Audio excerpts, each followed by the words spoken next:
Welcome to the Health After 30 podcast. Hello, and thank you so much for being here. Today, I am joined with Dr. Shelly. How are you, Shelly? I'm absolutely wonderful, sister. How are you? I'm really well. I'm well today, and I'm feeling very well in general. So, we've got a lot to talk about today. We just had a bit of a pre-production, pre-interview chat. And what we're going to start this conversation with is the topic somatophobia. Can you, Shelley, just introduce what somatophobia is and perhaps just explain what it's about? Absolutely. So, when we look at the word somatophobia, if we were to split it into two, we have somato, referring to the body, phobia, meaning fear. Bring those two back together, fear of the body. And being a chiropractor, I witness this in my practice all the time. The level of disconnection between the mind and body, which creates disembodiment, where we're not living in our body, we're living above our necks, up here in our head. And when we live in our head, not connected to our body, our center of gravity is up here. So we're not even going through life balanced because our center of gravity needs to be down in our body. So this fear of being in our body really stems from, if we were to go back and look at why do we have somatophobia? Where does it come from? What does it even mean? Am I afraid of my Hmm. body? No, I'm not afraid of my body. Well, to truly drop into your body, fear is going to arise. Your ego doesn't want to lose power and control over you when you drop into your body because the ego never drops below the head. Why not? Why would it not drop below the head? Well, allow me to guide you on a journey back to every single trauma that we've experienced. And let's admit it, every single one of us have traumas, have childhood wounds, have suppressed emotions. One, Inherited traumas, that's a whole generational other traumas. cultural, collective traumas, Mm, everything that our ancestors didn't heal, epigenetics has proved, is stored in our DNA until someone comes along in the lineage and says, I'm here, I will heal it. So, what happens is one, we also did not receive a rite of passage introducing mm, us to our body. mm. And if we look at the human complex, the mind, body, soul, the mind is masculine, the body is feminine, and the soul is when the mind and body are in divine union. So we have access or connection to our soul. Our higher self is embodied. But Hmm. let's get back to the ego, this journey of why does the ego never drop below the head? And if we look at the story that I'm going to tell, every single time a trauma occurs, and our nervous system is unable to integrate it, process it, heal it in that moment. Let's say, for example, an extreme example is abuse. So when you are in that act of being abused, what happens is the pain of that abuse is felt in the body. The nervous system then sends messages to the brain, danger, danger, we have abuse occurring down here. We need some help. But unfortunately, those messages, the ego comes online to keep us safe. Its sole purpose was to literally keep us safe, to protect us, to protect and serve, which is always Mm. funny. I always like to liken the ego to, the police motto, to protect and serve. Observe. But how are either or really protecting and serving us? Hmm. Our ego has actually become our master now. It is the one dictating and running the show. Because trauma after trauma that is not processed, those traumas and the impact of the trauma, which is the pain, gets stored in the body. At the site of impact, our higher self or soul flees the scene. It's like incoming trauma. So to remain pure, to keep the innocence of our higher self, because our higher self or soul knows no pain, knows no Okay. trauma. It's pure. It's trauma free, fear free, pain free, symptom free. Okay. So, to protect its purity, the higher self or soul flees from the scene of trauma, Mm-hmm. leaving a void space in the body. So Mm-hmm. now, just like with an injury, what occurs in the coming weeks? Scar tissue, fibrous adhesions.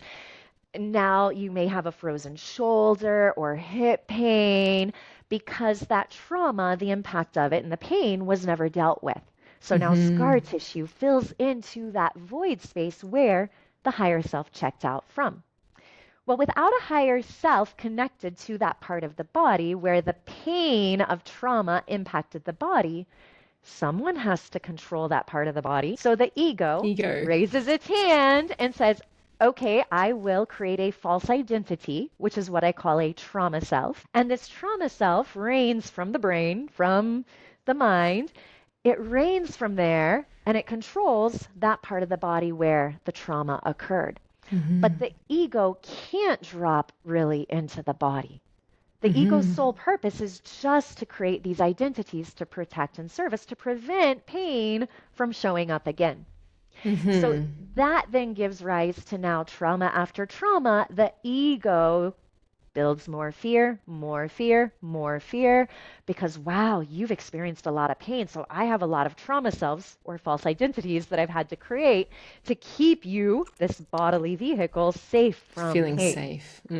So safe from pain. So somatophobia is probably being safe from, like, the ego allowing you to feel safe from the pain that we experience. Exactly. And then without a rite of passage, if we were to drop our mental awareness, when I say we drop into the body, it's our mental awareness. It's not the ego that drops into the body.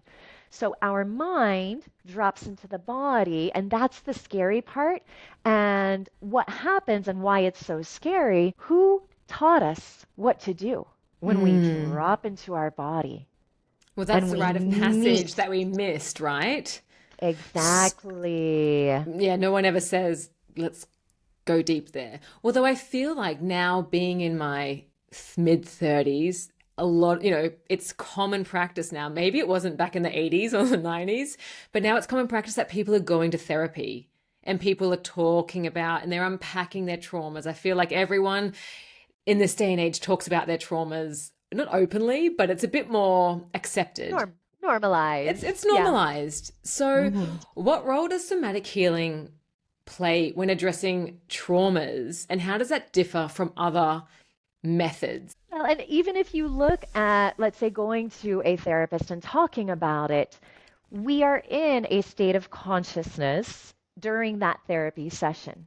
So where are we in the consciousness scale?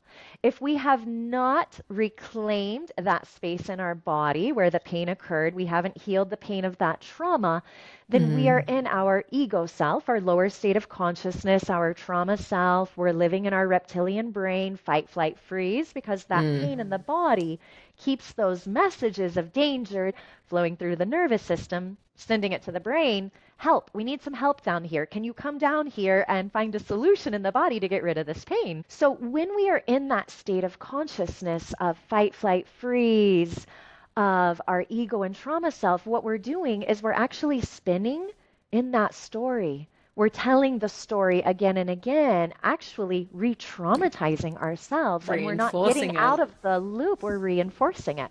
And I spent 15 years trying so many different modalities, and none of it worked. I would see superficial results maybe for a week or two. I would feel a little bit better, but then the same triggers would show up that would poke the same traumas and wounds. And I'm like, but I've addressed that. And that really led to a lot of frustration and burnout. I'm like, I know there is more possible. I'm doing all these modalities. Why are they not working? Exactly. And on my journey of healing, that's one of the things I remembered. This light bulb moment went off one day, and I was doing all of those modalities from my reptilian brain, from the same state of consciousness in which the trauma was created. What keeps us, what's the belief behind, well, not even it's hard to even address the belief that's there, but what's the thing that perhaps allows us to stay there or prevents us from getting out? The 4-letter word, it's called fear. What prevents us from getting out of that cesspool? And then, of course, no rites of passages. A lot of people may want to get out of it, and they're trying modalities, but they're not getting out of it. So they're out there looking, they want to get out of the cesspool, but all they may be finding are modalities that keep them in the cesspool because it's like there's no action being taken to actually make that shift in consciousness.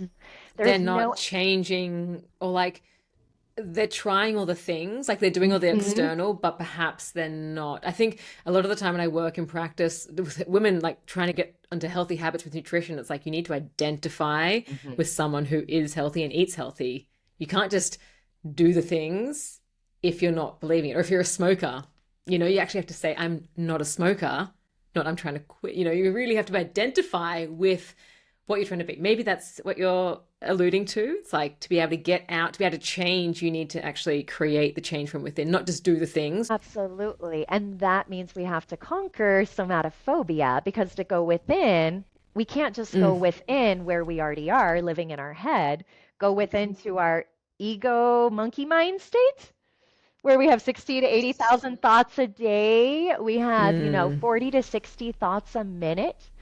And traditional meditation, I tried it and it didn't work for me too. It was one of those other modalities that I'm like, this is an ancient technique. It should work. Yeah. What's wrong with me? That meditation, just sitting and meditating, being aware of my thoughts and trying to push them away because no thoughts. I need to be clear.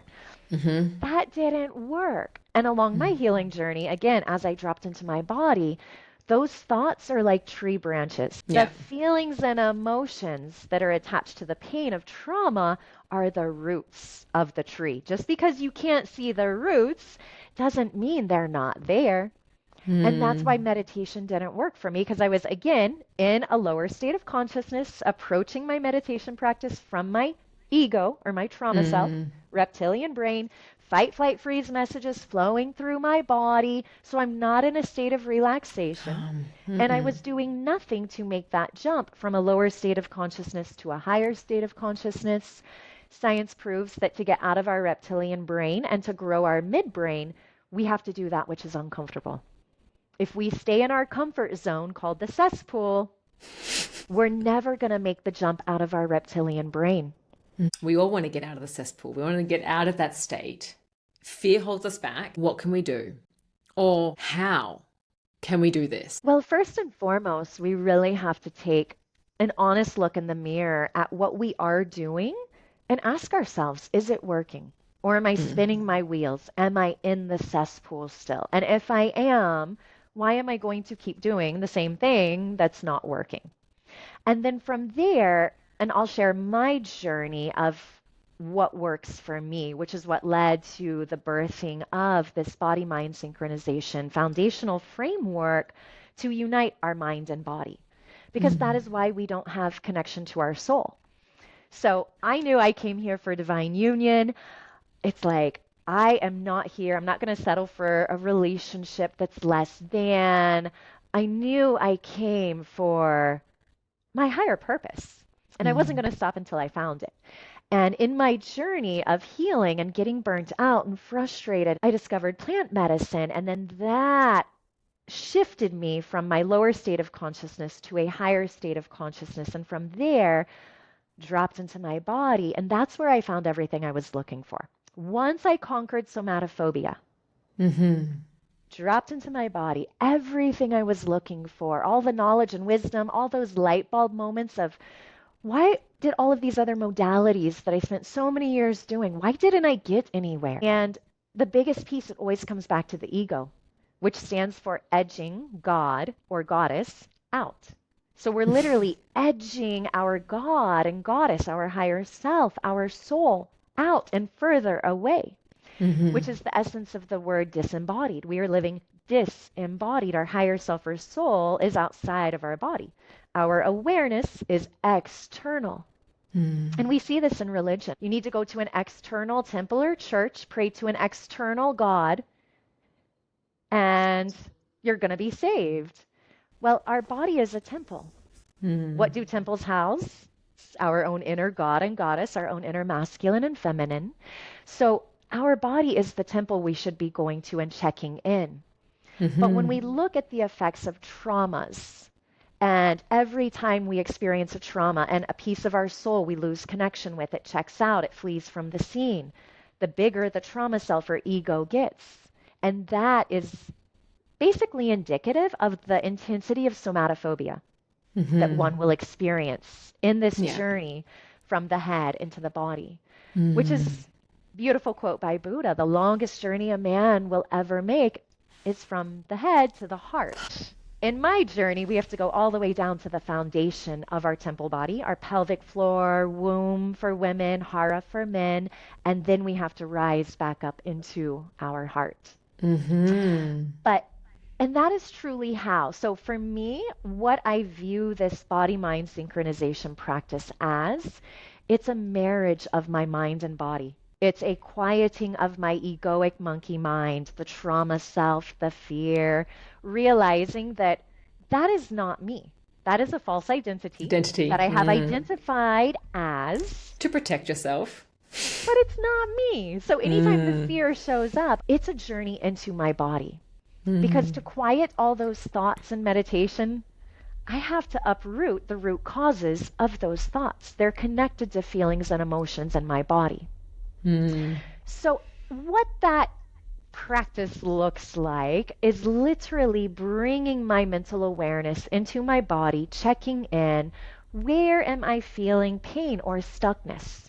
Because no matter what pain, no matter what symptom, no matter what trauma, childhood wounds, suppressed emotion, no matter what it is we inherited from our ancestors, it's all one and the same. It's all stuck energy. That's all it is. So how do we get stuck energy moving? And that's now the mind is in the body. It's identified the stuck energy of the pain or the restriction or the stuckness or the blockage that's showing up in my relationship or my work or my life or whatever. And then I use my mind to awaken my life force energy. So as a chiropractor, I spent so many years removing interference in my patients' nervous systems, allowing their own life force energy to flow. And I got burnt out because I knew there was more and I felt them not in their body. And that was really what, okay, so my patients are disembodied. How do I get them Back into in. their body? When they have that fear, they don't want to go there. Not at all. It is so scary. So now this journey from the head all the way down to the pelvis, to the female womb, to the male hara, that is our reservoir of life force energy. Which chiropractic philosophy, the power that made the body is the power that heals the body. So I got to thinking and I'm like, if our life force energy is this power that made our body, and it's the same power that heals our body, why is the world in such a state of dis-ease? Why are we so disconnected, disembodied, distracted? Our mind and body is divorced, which is now being projected in relationship divorces. And all of that was what showed me this is what's preventing divine union. And divine union has to be achieved within oneself before in an external relationship. So I knew I was on a path to divine union with my husband, but I had to create it between my mind and body first before I could experience that with my husband. And you can use that with your husband or your job or you as a Totally. parent or you as a friend or you as a colleague. Like it's you and your environment, right? And all the dealings that you have. It's balance, it's equilibrium, and absolutely. And if we were to look at just one area of our life, for example, our work life, is it balanced? Is it flowing? Or are we trying to force it into existence based on what society or business coach or this or that tells us we have to do? So any blockage that shows up, for example, with my work, I always go within. That blockage is in my body. An issue in my relationship, that issue is in my body. So this journey of going into your body to awaken your own life force and then using it to transmute these blockages is literally how you change your reality. Because anything that's showing up in my reality forces me to take responsibility. Yes. I mean, this is the thing. I want to segue into going within, but before we go there, you mentioned something your higher self, your soul. I also kind of wrap this up to with perhaps like your purpose, like this calling that one has. Everyone, we get excited about things, like things make us, everyone's different, right? And everyone has their own different thing, but there's things that really light us up inside, and where we do feel aligned with what we're doing and how we're doing it. And this higher self, the soul, this perhaps purpose, you talked about it before, and that it flees the scene because it's quite, it's quite a pure state. Can you just talk me a bit about through that as well? How do you enjoy that side of it more instead of being that seat of fear, and worry and lack and all of these feelings that is very shame and guilt, like I feel with all these traumas that we have, they do pop up every time we're triggered by whatever it is. We don't want to go there, as you said, because it's hurting, and then we get stuck in that cesspool. How do we meet it more?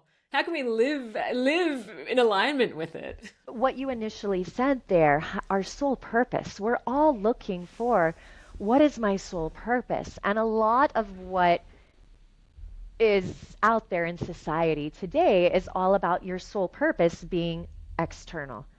It's about your job, your work, how much money you're making, your success, what you came here to accomplish and do. And I was also looking for my soul purpose. I thought being a chiropractor was my soul purpose, when being a chiropractor was just a stepping stone on my journey to my higher purpose, which my higher purpose was to free myself from Maya illusion, to get off of this, the cesspool, to get out of the cesspool, to get off the hamster wheel, all the different analogies that we have for staying stuck and small and limited. And one of the things that I always like to say is, how do we make this jump? How do we get out of the cesspool? And when we look at the mind, body, soul complex, mind, masculine, body, feminine, soul, divine union, because mind and body are now married and connected. And the more we can marry and connect our mind and body is the more we pull or retrieve our soul home. I do not have control over that part of my body. I don't feel safe in that part of my body. I don't feel agency in that part of my body. I don't feel a connection with my higher self in that part of my body. So this practice that my body guided me in remembering, again, chiropractic being a major stepping stone. And when I go into that space, and literally we have to go into all those painful spaces, all the blockages, all the armor, all the shame and guilt and fear. To heal it, we gotta feel it. So we have to meet it with love, not meet it with anger. I'm so angry that you're there, because that's part of the journey. We will meet the anger, our own anger itself, for being stuck, for being disconnected from our higher self. But we have to meet it with love. We can't fight with fire. So we can't meet that anger, that stuckness, that oppression with more anger, because it's not going to really unravel. So we got to meet it with love. It's a part of who we are. We have to activate that fight, flight, freeze response. And that is where the sacred work that I've birthed really is a rite of passage. It's when you drop into your body and when you go into those stuck spaces where traumas and pain are stored, it's the why are we here where we are? Disembodied, disconnected, distracted, living in a state of dis-ease, divorced. And how do we make our journey home to divine union? Because in that journey of every time you drop your mind into your body, ego quiets.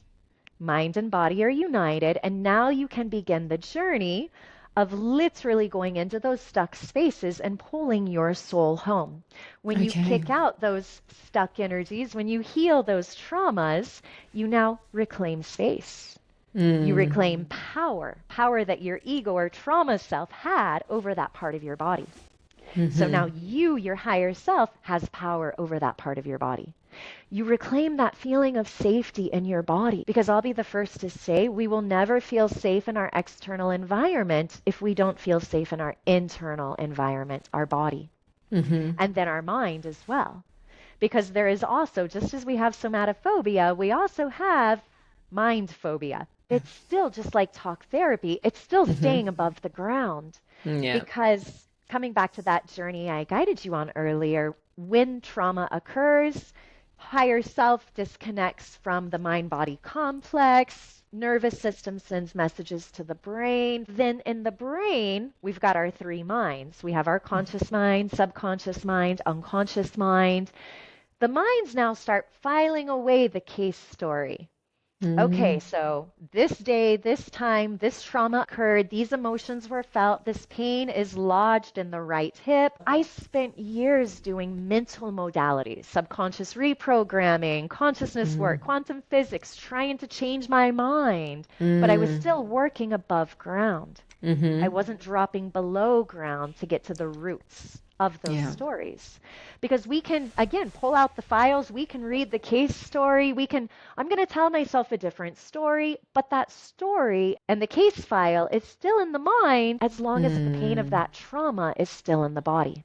Yeah. So the body has to be healed first and the mind follows. So we want to get out of the mind, or like allow the mind-body synchronization. We want to start to synchronize. And you've tried different things. And through your own experience, you've found a way that you do this, you practice it, you help people do this. Can you just walk us through how you do this then? Absolutely. And the key component in this practice is cannabis. And a lot of people are probably going to wonder, why cannabis? Can't we just connect the body and mind without, I get this question all the time, can't we just connect to our higher self and consciousness without plant medicine, without cannabis? Why cannabis portion? Because it ties into the ego. And we only know two different ways of consuming cannabis. Again, due to no rites of passage. There's recreational cannabis use. Cannabis, unfortunately, when used recreationally, is to check out, is as a coping mechanism, to not want to deal with what you're feeling in your reality. So it's easier after a long day of work to light up a joint and just relax, but are you healing that stress? The root or are you cause. just checking out from it, having a brief vacay from it? And then we have medicinal use. With all of the legalization of cannabis, medicinal use is skyrocketing. But even with medicinal use, it's no different than pharmaceutical use. Because medicinal use, you are now consuming cannabis to treat a pain or a symptom or to alleviate XYZ. Well, if you don't heal the root cause of that pain, symptom, or XYZ, and you stop consuming cannabis, what happens to that pain, symptom, or XYZ? It's still Still going to there. be there. And cannabis is a sacred plant medicine that in the Vedas was discussed as one of the 5 most sacred medicines on this planet. Cannabis actually is what gave birth to yoga, but not the westernized version of yoga. Yoga in ancient times, which the sole purpose was to access our higher consciousness. Where today a yoga class is comparable to a workout. I did yoga for many years. I never accessed my higher consciousness the way I am accessing it today. There were a lot of things that are a part of this body-mind synchronization practice that is a part of real ancient yoga that is not a part of what I see in yoga today. It loses its authenticity, it loses its purpose, it loses its integrity. There is static, there is interference, but the sole purpose of real ancient yoga was to unite the mind and body. So the mind comes into the body, awakens the body's life force, the power that made the body. Our body is the blood that flows. So when the mind drops you into your body and you're fully present and aware, and the quickest way to drop your mind into your body, check in with your pelvic floor. Pelvic floor flows from, for women, from your coccyx, your tailbone, to your pubic bone. It's like a hammock. For the men, from the coccyx to the pubic bone as well. The perineum sits right in the middle, which is that little piece of skin between the anus and the vagina, or the anus and the scrotum. That is our center point. That's our root chakra. That's our foundation of our temple. So when we drop in there and we just check in, okay, what's my pelvic floor doing? Mind is in the body. And in that briefest of moments, ego, or the monkey mind, is offline, quiets. Because when your mind comes into your body, mind and body are united, there is no room for a third party because the ego is still up here. Mm. So now that the mind is in the body, now through the 7 different mechanisms to awaken your life force, through these different ways of activating and awakening our life force, now the mind gets to create a blood vessel wall, to direct our life force through that container into the stuck areas, into all the armor, the suppressed emotions, so that we can actually heal ourselves with our own life force. So now the power that made the body can actually fulfill its purpose of healing the body. But it needs the mind to wake it up, and then it needs the mind to direct it through that tunnel into those stuck energies. Where does the role of cannabis play, and is it vital to use cannabis in this? Yes, cannabis is vital simply because our bodies were born with an endocannabinoid system. What does that mean? So we have receptors, and these are the most abundant type of receptors in our body and mind. They outnumber any other receptor in our body. So we literally have receptors in our body for cannabis. Our body also produces its own cannabinoids called endocannabinoids, endogenous cannabinoids that our body produces. So we are one with the cannabis plant. Now, the downfall is our endocannabinoid system was supposed to be fully turned on and activated when we were in our mother's womb. But if our mother's endocannabinoid system was not turned on and activated, and she was not producing her own endocannabinoids that were then flowing through her life force into you to activate your endocannabinoid system, and then, for example, through breastfeeding, we were supposed to receive endocannabinoids from our mother's breast milk in order to activate our own endocannabinoid system even further. But for example, my mother, she was in a state of fight, flight, freeze. She didn't breastfeed me, so my endocannabinoid system was deficient. And it's very interesting because the medical realm today actually has created a diagnosis for a deficiency in endocannabinoids. They're actually saying that our endocannabinoid system is not fully functional. We are living in our sympathetic nervous system. We're not living in divine union or a state of balance. And when we look at the amount of receptors in our body, we have receptors in our mind, our brain, we have receptors in our body, we have receptors in every organ of our body, basically. So what happens when we imbibe cannabis in sacred ceremony? Now, the third way of consuming cannabis, which is with an intention to check in to the body. When we consume cannabis with an intention to check in, to feel, and to heal, the receptors in both our brain and body, they bind to the THC in cannabis, as well as the CBD, because we have two types of receptors. When our receptors bind to the cannabis that we are consuming, we activate our endocannabinoid system in both our mind and body. Now, what happens is the endocannabinoid system gets to activate and fulfill its sole purpose. And its sole purpose is to guide us back into a state of balance, equilibrium, or divine union. And it does so because it's like a head honcho master control system. It is above, it controls every other bodily system. It's going to fine tune and make adjustments wherever your mind and body need it to come back into a state of balance. It works at harmonizing or synchronizing the right brain and the left brain. It restores balance in our nervous system between our sympathetic and parasympathetic nervous system. When we are endocannabinoid deficient, our ability to create new neural networks is actually inhibited. So when our endocannabinoid system is turned on and activated, we can actually create new neural networks. So with the endocannabinoid system activated, we can create new pathways that are not rooted in danger, fear, and trauma. And then with the endocannabinoid system activated, let's look at using cannabis recreationally or medicinally. I wanted to say that because if we have this endocannabinoid system that's happening and we just need to have cannabis to activate that, why can't we just have a joint and be done with it, or go to our doctor and get some medicinal cannabis and be done with it?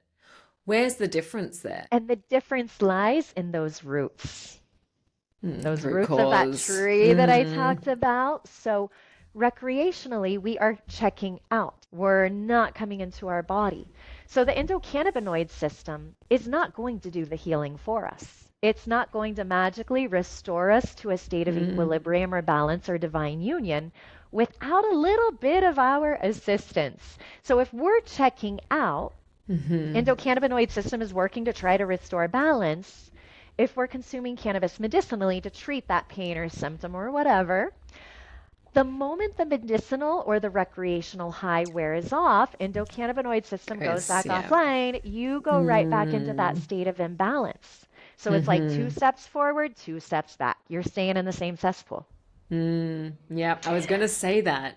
Because you said coming into the body, allowing the mind to synchronize with the body, these neural pathways, this is changing already. That change is allowing you to step out of the cycle that's keeping you in, just having, new input is allowing you to then come out. Yes. Exactly. So then in this third ceremonial way of working with cannabis to check in, so you've got your endocannabinoid system activated, and now you are going into your body and uprooting those root causes that are leading to the imbalance. When cannabis reflects and reveals us to us, if we approach cannabis in a disembodied, disassociated, diseased state, mind and body divorce, and she reveals that to us, she's just going to reveal that to us.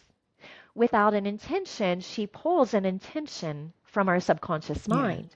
So anyone who has ever experienced fear, anxiety, or paranoia with cannabis, it's because she swung the door open to the subconscious mind, pulled out an intention, tried to show it to you, and again, no rite of passage. This is scary. I don't want to see this about myself. I don't want to feel this. Oh my God, there's too much stimulation, paranoia. What do I do? So it's easier to blame cannabis. Well, I don't want to use cannabis again. Doesn't work well for me. Stigma, this preconceived idea and notion and fear, when that fear is fear of us. We don't want to see ourselves. We don't want to feel ourselves. We don't want to have to look in the mirror and go, that's me? That's me?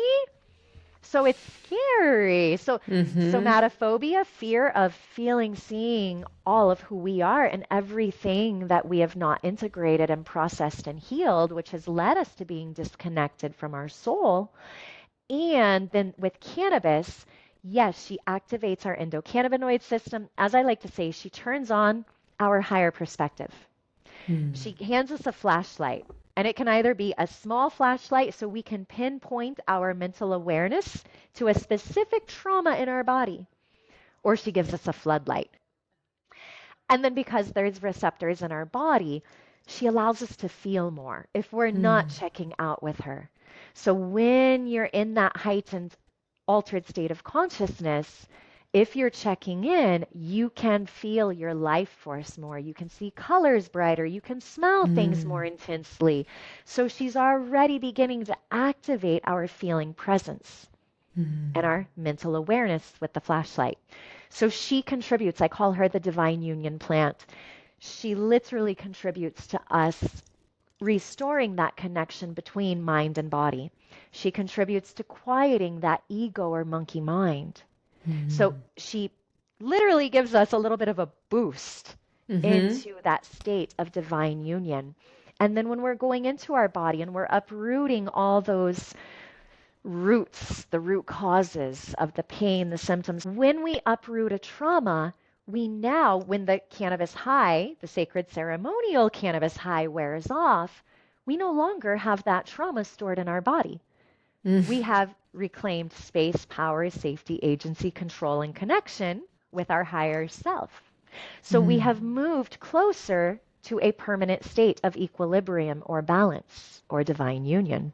Can people do sacred ceremonies by themselves? If I have cannabis at home, instead of just lighting a joint and checking out, can I just say, okay, I'm going to check in now? Or is there a way to process it? The ego will say, okay, I'm checking in now, because the ego is so tricky. It'll tell us, oh no, we're not afraid. Deep down, it's like, yeah, I'm really, really, really afraid. So it's yes and no. If someone has, a background with yoga or breath work or somatic healing, then yeah, they may be able to do a ceremony on their own and be able to navigate that space. For those who are completely new to their body, new to cannabis, sometimes it can take a couple ceremonies of one-on-one guidance for me to actually get someone into their body with cannabis. So it really depends on the person, their level of trust, and their connection with their body. If they're more in tune with their body, if they haven't checked out and escaped and had coping mechanisms and addictions that cause to further their disassociation, the journey into their body will be a little bit easier and they may be able to do it on their own. But if not, that's where the guidance comes in. And that is where one of the initial practices that my womb gave birth to, I didn't give birth to any children in this lifetime, gave birth to this self-healing practice. And that's where I call it womb crias. And coming back into, if we look at the word womb and crias, womb is the home of our life force, our power that made our body, the power that heals our body. And the word crias mean action. And when we look at awakening our life force, breath, sound, squeezing, movement, tapping, pumping, all these 7 different Shakti activators, they are actions. Breath is an action. Sound is an action. Squeezing your pelvic floor is an action. Tapping your body is an action. Pumping your belly button in and out is an action. So visualizing, it's an action. So all of the life force activators, they are actions. And they originate in the womb because that is the home of our life force energy. This process of synchronizing the mind and the body and the container that the mind creates to direct your breath into those stuck energies, to then squeeze those stuck energies loose. Because if all pain and symptoms and traumas are just stuck energy, so all the Shakti or life force activators are rhythmic activators, rhythmic actions that get those stuck energies moving. And once they start moving, they can unstick. So it's a dynamic meditation, yogic practice. It's an embodiment practice that gets your mind into your body. Every memory of our soul is stored. So every memory, whether it's a good memory, a bad memory, painful memory, pleasurable memory, that memory is stored in our fascia. So all of those unhealed traumas have a memory that is stored in the fascia, which creates restrictions, creates distortions, prevents us from being flexible, creates us from having fluidity in our body. And we have 72,000 nadis, which are what I call life force channels, for our life force to flow through. But when these traumatic memories are stuck in the fascia, they are compressing those life force channels, and our life force energy is not flowing, which is why we're going through life barely alive. We can see, smell, taste, hear, feel less than 5 to 10% of what we're truly capable of, because our life force channels are blocked. And those channels are our pathway to our higher consciousness. And the longer we have these blockages, the more, I think the harder it is, I guess, as we get older, just, the pains become more. And of course, age has something to do with it, and we do process things. But if you look at a child, they're very flexible, they're very, they're mobile.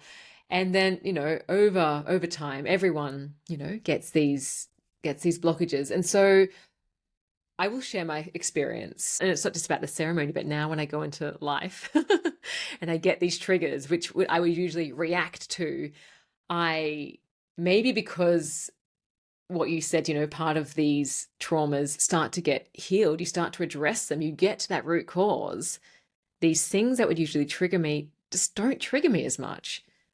And when I'm living a life of like just not constant triggers, you feel just a little bit more free. Oh my gosh. How nice is it to live a life where you're just not constantly pissed off at things? You start to respond with a positive feeling. And yeah. And so, yes, that's my experience in a nutshell. And I'm very grateful for your work, Shelly. It's very profound, and it's beautiful.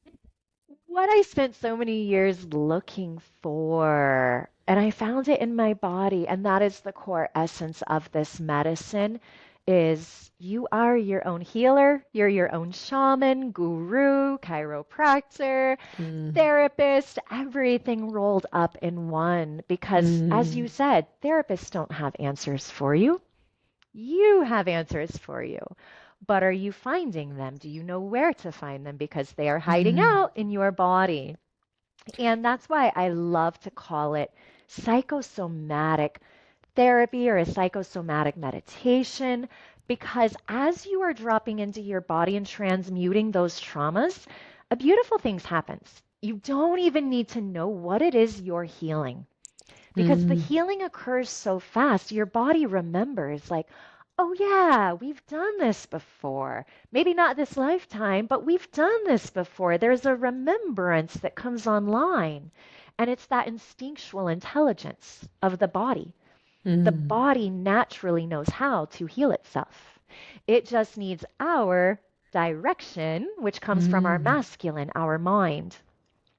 And mm, along the somatic healing process, that's then where the psycho portion comes in because there will be a point where that bridge between your mind and body is so strong that in the moment of transmuting a stuck energy, you will have the story of that trauma. The subconscious, unconscious mind opens, pulls out the case file. I never think healing is about one thing, but for the sake of the purpose, if you were to put one sentence perhaps on a billboard in Times Square in New York City, or in the middle of Delhi, or in the middle of London or Berlin, what would you put on this billboard? What is your imparting thing that we can kind of hold with us as we like go into our days after listening to this episode? You gotta feel it to heal it. And where does feeling occur? In the body. So where does healing occur? In the body, which Nice. conquers somatophobia. Shelly, thank you so much for being here. It's my absolute pleasure, sister. Thank you for having me. It has been absolutely amazing.